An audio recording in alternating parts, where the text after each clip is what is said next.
If an AI agent has its own bank account and starts hiring its own help, is it still a tool or is it a coworker you actually need to start managing?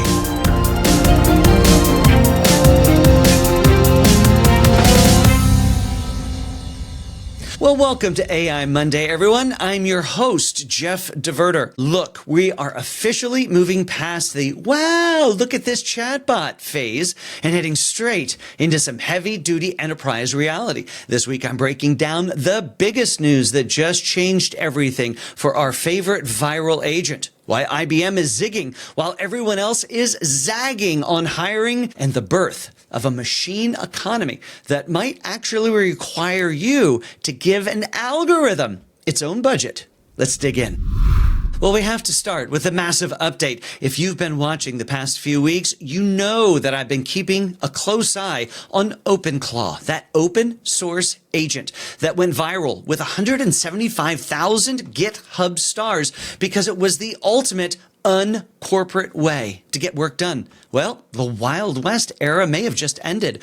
OpenAI officially bought OpenClaw, and they've snagged the creator, Peter Steinberg, and they're folding that tech right into their ecosystem. Now, this completely flips the script on the security divide that we've been talking about. On one hand, OpenAI has lockdown mode for executives, a total fortress. And on the other hand, now they have the very tool that was designed to bypass corporate restrictions. Some analysts are calling this the beginning of the end for truly open agents. The tension now is, can OpenAI keep the magic and the power of this open source tool while making it corporate safe? Or will this just drive your most productive power users to go find the next unmonitored shadow agent that OpenAI doesn't own? So here's why this matters to you on any given workday morning. If your company uses OpenAI, the lockdown fortress and the agentic power tool are about to become one and the same. Sounds like a dream for IT, but watch out. If the corporate version of OpenClaw becomes too polite or restricted, your team will find a way around it. Shadow AI isn't going away. It's just looking for a new home. Well, next up, while OpenAI is buying top-tier talent, IBM is taking a different approach to the talent war. While 37% of companies are using AI to replace entry-level roles, IBM just announced plans to triple their U.S. entry-level hiring here in 2026.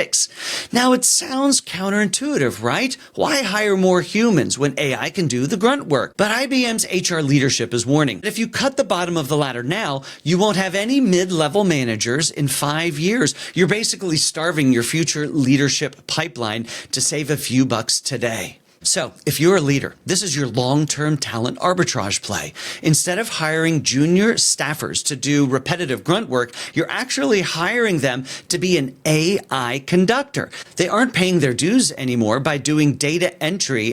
They're engaging in strategic roles from day one. It makes your team look like absolute rock stars to the boss because you're scaling output without burning out your senior staff.